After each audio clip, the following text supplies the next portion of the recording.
بسم اللہ الرحمن الرحیم۔ وعلیکم ورحمۃ اللہ وبرکاتہ۔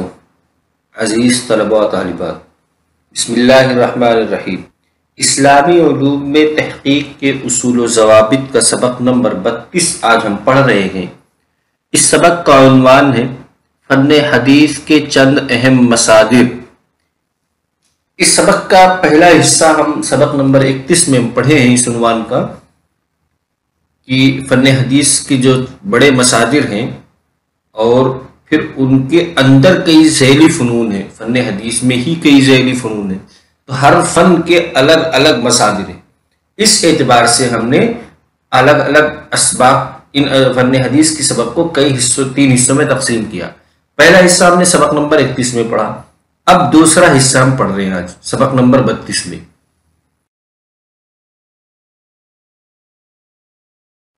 جرح و تعدیل کے مصادر۔ فن حدیث میں ایک فن ہے جرح و تعدیل، جس میں روات یا رجال سے بحث کی جاتی ہے، رجال کے تراجم سے، یعنی ان کی ذاتی زندگی کیسی تھی، ان کے بارے میں ائمہ جرح و تعدیل کا کیا کہنا ہے، اس تمام متعلق سند کی جو بحث ہوتی ہے وہ سب سے پہلے نمبر پہ جرح و تعدیل کے مصادر میں سب سے پہلی کتاب کا شمار ہوتا ہے الضعفاء کا۔ امیر المؤمنین فی الحدیث محمد بن اسماعیل بخاری کی یہ تالیف ایک تصنیف نفیس ہے۔ آپ نے اسے حروف معجم کے مطابق ترتیب دیا اور ہر حرف کے تحت آنے والے اسما کو ذکر کیا ہے۔ اس کتاب میں صرف ضعیف راویوں کے نام اکٹھے کیے گئے ہیں اور اختصار کے ساتھ ہر راوی کا حکم بھی بیان کر دیا گیا ہے۔ یہ کتاب ہندوستان سے کچھ رسائل کے ساتھ 1349 ہجری میں اور پھر مستقل طور پر بھی شائع ہوئی۔ نیز امام نسائی کی کتاب الضعفاء بھی اس کے حاشیے میں شائع ہو چکی، یعنی امام بخاری کی جو کتاب ہے الضعفاء، کتاب الضعفاء کس کو کہتے ہیں، لیکن یہ الضعفاء یہ صرف اتنا نام اصل، یہ حروف معجم کے مطابق اس کو ترتیب دیا گیا ہے، یعنی سب سے پہلے الف والوں کے نام رجال میں جو الف سے جن کے نام ہو، پھر با کے نام، پھر تا کے نام، اس طرح سے جن کے ناموں کی شروعات اس طرح سے ہوتی ہے۔ یہ پھر اس کتاب کی خاصیت ہے کہ اس میں صرف ضعیف راوی کے نام اکٹھے کیے گئے ہیں اور اختصار کے ساتھ، بہت زیادہ تفصیل نہیں۔ اس کتاب کے ایک ایڈیشن ایسا بھی شائع ہوا جس کے جو اس کتاب کو امام نسائی کی جو کتاب ہے کتاب الضعفاء، اس کے حاشیے کے ساتھ شائع ہوا، یعنی اس کے حاشیے پہ اس کتاب امام بخاری کی کتاب کو چھاپا گیا۔ کتاب الضعفاء المتروکین۔ امام حافظ احمد بن شعیب النسائی نے اس کتاب کو حروف معجم پر ترتیب دیا اور ہر حرف کے تحت اس کے اسماء ذکر کیے گئے۔ امام بخاری کی طرح آپ نے بھی صرف ضعفاء کے تذکرے پر اکتفا فرمایا ہے۔ یہ کتاب بھی ہندوستان سے شائع ہوئی ہے، یعنی جس طریقے سے امام بخاری کی کتاب ہے اسی طریقے سے امام نسائی کی بھی کتاب ہے جس کا نام کتاب الضعفاء المتروکین ہے۔ جسے امام بخاری نے صرف ضعفاء کا تذکرہ کیا، اسے امام نسائی نے بھی صرف ضعفاء کا تذکرہ کیا ہے۔ الجرح والتعدیل یہ کتاب کا پورا نام ہے۔ عبد الرحمن ابن ابی حاتم الرازی کی یہ کتاب جرح و تعدیل کے باب میں سب سے جامع کتاب ہے۔ یہ کتاب علمی مواد اور کثرت فوائد سے لبریز ہونے کے ساتھ ساتھ تاریخ حدیث کے ماہر اور نقاد علماء کے تذکرے پر بھی مشتمل ہے۔ اس کتاب میں 18,050 حضرات کا تذکرہ آیا ہے، یعنی امام رازی کی جو کتاب ہے الجرح والتعدیل، اس میں اس کی خاصیت یہ ہے کہ اس میں رجال پہ بحث کرنے کے ساتھ ساتھ جو فن جرح و تعدیل کے ائمہ ہیں اور اس فن میں جنہیں نقاد کا درجہ حاصل ہے، ان کا بھی تذکرہ آیا ہے کہ ان کے اقوال کیا ہے۔ کسی ایک راوی کے بارے میں اگر امام رازی تبصرہ کرتے ہیں تو اس کے ساتھ ساتھ وہ دوسرے ائمہ جرح و تعدیل کے اقوال بھی نقل کرتے ہیں کہ ان کے بارے میں فلاں امام کا یہ کہنا ہے، انہوں نے ثقہ کہا، انہوں نے حسن کہا، ان کو کس درجے پہ رکھا ہے۔ اس میں کل 18,050 رجال کا تذکرہ ہے۔ یہ کتاب 9 جلدوں میں ہندوستان سے شائع ہوئی تھی۔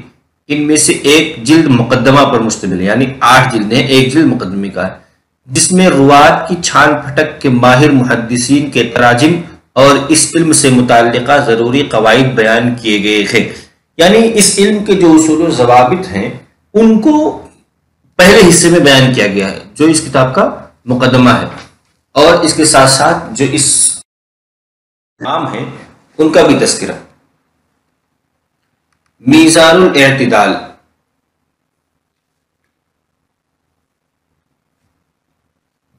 امام حافظ شمس الدین محمد بن احمد ذہبی نے اس کتاب کو حروف معجم پر ترتیب دیا ہے۔ انہوں نے راویوں کے جرح و تعدیل کے بارے میں علماء کے اقوال بیان کیے ہیں۔ اس کتاب میں 11,053 سوانح موجود ہیں۔ یہ کتاب کئی مرتبہ شائع ہو چکی ہے، جن میں سے ایک مرتبہ علی محمد بجاوی کی تحقیق کے ساتھ 1963 میں درمیانے سائز کی 4 جلدوں میں قاہرہ سے شائع ہوئی تھی۔ یہ بہت مشہور کتاب ہے اور حدیث کی تحقیق کرنے والے ہر طالب علم اس نام سے واقف ہوتا ہے۔ علامہ ذہبی کی میزان الاعتدال، یہ ہر حدیث کو پڑھنے والا اور پڑھانے والا اس کتاب سے واقف ہوتا ہے۔ اس کتاب میں 11,053 روات کی سوانح موجود، یعنی 11,053 رجال کا تذکرہ ہے، اور یہ کتاب شائع ہوتی رہتی ہے، مختلف مکتبوں سے شائع ہوئی۔ 1963 کا جو ایڈیشن ہے وہ علی محمد بجاوی کی تحقیق کے ساتھ 4 جلدوں میں قاہرہ سے شائع ہوئی تھی۔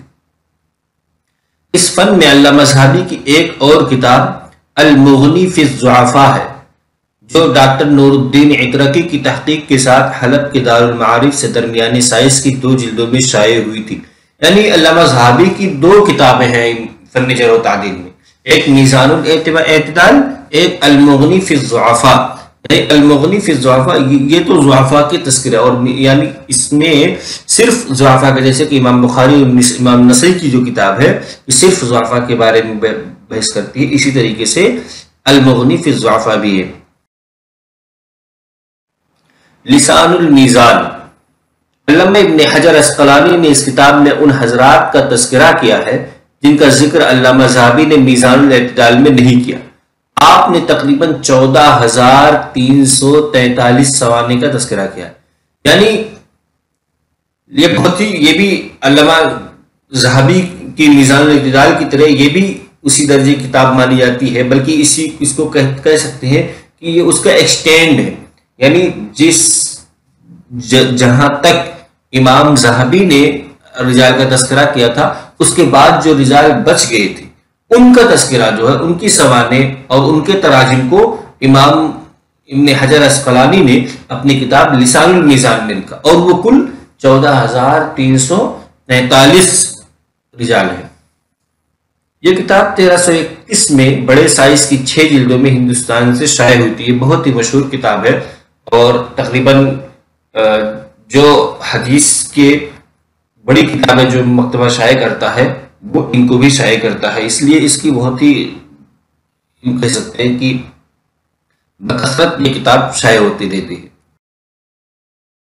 کتاب الرفع والتکمیل فی الجرح والتعدیل، امام ابو الحسنات لکھنوی ہندی نے اس کتاب میں جرح و تعدیل کے اہم قواعد اور اس بارے میں نقاد ائمہ کی اصطلاحات کو انتہائی عمدگی سے ذکر کیا ہے، اور اس اہم جلیل الشان علم کے بارے میں بہت سے ایسے امور بیان کیے ہیں جن سے اس علم میں مشغول ہونے والا شخص بے نیاز نہیں ہو سکتا۔ آپ نے ان تمام اصول کو بیان کیا ہے جن کی بنا پر کسی حدیث کو صحیح یا ضعیف قرار دیا جائے گا۔ نیز اس سلسلے میں علماء کے درمیان پائے جانے والے اختلاف اور ان کے درمیان رائج اصطلاحات کی بھی وضاحت کی ہے۔ یعنی یہ جو کتاب ہے امام ابو الحسنات علامہ فرنگی محلی کے ہی ہے یہ ان کی کتاب کتاب الرفع والتکمیل، یہ بھی فن جرح و تعدیل کی کتاب ہے، اور اس کے اندر حدیث کے بارے حدیث پہ تحقیق کرنے والوں کے لیے اور حدیث کی درجہ بندی کرنے کے لیے یا حدیث کو صحیح اور ضعیف قرار دینے کے جتنے اصول ہوتے ہیں وہ تمام اصول اس کتاب میں بیان کیے گئے ہیں۔ یعنی ایک حدیث پہ تحقیق کرنے والا طالب علم اس کتاب سے بے نیاز نہیں ہو سکتا، اس کے لیے ضروری ہے کہ وہ آپ کے ان اصولوں کو ضرور پڑھے تاکہ حدیث پر حکم لگانے میں اسے آسانی ہو۔ یہ کتاب درمیانی سائز کی ایک جلد میں شیخ عبد الفتاح ابو غدہ کی تحقیق و تعلیق کے ساتھ 1383 ہجری میں حلب سے شائع ہوئی تھی۔ تخریج احادیث کے اہم مصادر۔ سب سے پہلی کتاب نصب الرایہ لاحادیث الہدایہ، امام حافظ جمال الدین عبداللہ بن یوسف زیلعی حنفی نے اس کتاب میں فقہ حنفی کی بنیادی مصادر میں سے ایک الہدایہ میں موجود احادیث کی تخریج کی اور اس کے ناقل، درجہ اور طرق کو بیان کیا۔ یعنی علامہ زیلعی نے الہدایہ جو فقہ حنفی کی مشہور کتاب ہے اور 4 جلدوں میں درس نظامی کا حصہ بھی ہے، ان میں جو احادیث بطور دلیل ذکر کی جاتی ہیں ان احادیث کی تخریج کی ہے اور اس کا نام رکھا نصب الرایہ۔ تو یہ عام طور سے ہدایہ کے حاشیے پہ یہ شائع بھی ہوتا ہے۔ تو آپ نے جب احادیث نقل کی تو اس میں اس کو نقل کرنے والے یعنی حدیث کی کتابوں میں کہاں وہ حدیث موجود ہے اور پھر اس حدیث کا درجہ کیا ہے اور اس کی سند کیا ہے، یہ تمام چیزیں میں۔ یہ کتاب ایک نفیس حاشیہ بقیۃ الالمعی فی تخریج الزیلعی کے ساتھ ادارہ مجلس علمی کی تحقیق کے ساتھ 1938 میں بڑے سائز کی 4 جلدوں میں ہندوستان سے شائع ہوئی تھی۔ یعنی ادارہ مجلس علمی ڈابھیل گجرات کا جو ادارہ تھا، جو علامہ انور شاہ کشمیری وغیرہ نے جس کو قائم کیا تھا، علامہ شبیر احمد عثمانی، یہ اس ادارے سے شائع ہوا تھا 1938۔ تلخیص الحبیر، علامہ ابن حجر اسقلانی نے اس کتاب میں امام ابو القاسم رافعی کی شرح الوجیز میں موجود احادیث کی تخریج کی ہے۔ یعنی یہ تلخیص الحبیر یہ علامہ ابن حجر اسقلانی کی کتاب ہے۔ یہ کتاب درمیانے سائز کی 4 جلدوں پر مشتمل ہے اور عبداللہ ہاشم یمانی کی تحقیق کے ساتھ مصر سے شائع ہوئی۔ اسی طرح یہ امام نووی کے المجموع کے حاشیے پر بھی شائع ہو چکی ہے۔ الدرایہ فی تخریج احادیث الہدایہ، علامہ ابن حجر اسقلانی نے اس کتاب میں امام زیلعی کی کتاب کی تلخیص کی، یعنی امام زیلعی کی جو نصب الرایہ ہے اس کی تلخیص ابن حجر اسقلانی نے الدرایہ کے نام سے کی ہے۔ نصب الرایہ کی تلخیص الدرایہ کے نام سے کی ہے۔ یہ کتاب 1299 ہجری میں دہلی سے شائع ہوئی ہے۔ اس کا ایک جدید ایڈیشن سید عبداللہ ہاشم یمانی کی تحقیق کے ساتھ 1964 عیسوی میں قاہرہ سے شائع ہوا تھا۔ یہ جو احادیث احیاء علوم الدین للامام غزالی، حافظ زین العابدین عبد الرحیم ابن حسین العراقی نے امام غزالی کے احیاء العلوم میں موجود احادیث کی تخریج کی اور اس کا نام المغنی عن حمل الاسفار فی الاسفار فی تخریج ما فی الاحیاء من الاخبار رکھا۔ یعنی امام غزالی کی مشہور زمانہ تصنیف احیاء علوم الدین احیاء العلوم کے نام سے مشہور ہے۔ تو اس کتاب میں جتنی احادیث آئی ہیں ان احادیث کی تخریج علامہ عراقی نے کی ہے اور اس کتاب کا نام تو عام طور سے تخریج و احادیث احیاء علوم الدین اختصاراً کہہ دیا، جبکہ اس کا پورا نام یہ ہے المغنی عن حمل الاسفار فی الاسفار فی تخریج ما فی الاحیاء من الاخبار۔ بعض ابن حجر نے امام عراقی سے رہ جانے والی احادیث کی بھی تخریج، یعنی علامہ عراقی نے جتنی احادیث کی تخریج کی تھی اس کتاب میں آئی ہوئی تمام احادیث کی تخریج نہیں کر سکے تھے، بلکہ کچھ حدیثیں رہ گئی تھی. جو حدیثیں رہ گئی تھی ان کی تخریج علامہ ابن حجر اسقلانی نے کی. مناہل الصفا فی تخریج احادیث الشفا، حافظ جلال الدین سیوطی نے اس کتاب میں قاضی عیاض کی الشفا فی تعریف حقوق المصطفیٰ کی تخریج کی ہے، اور یہ کتاب 2 اجزاء میں ہندوستان سے شائع ہوئی.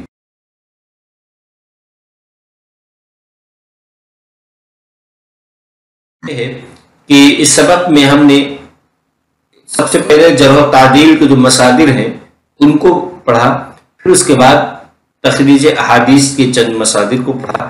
کہ تخریج احادیث کے مصادر کا مطلب یہ ہے کہ ایسی کتابیں جو کسی فقہی کتاب یا اس کے علاوہ کسی اور کتاب میں موجود احادیث کی تخریج کی گئی ہے، جس پہ وہ کتابیں مراد ہیں اس میں.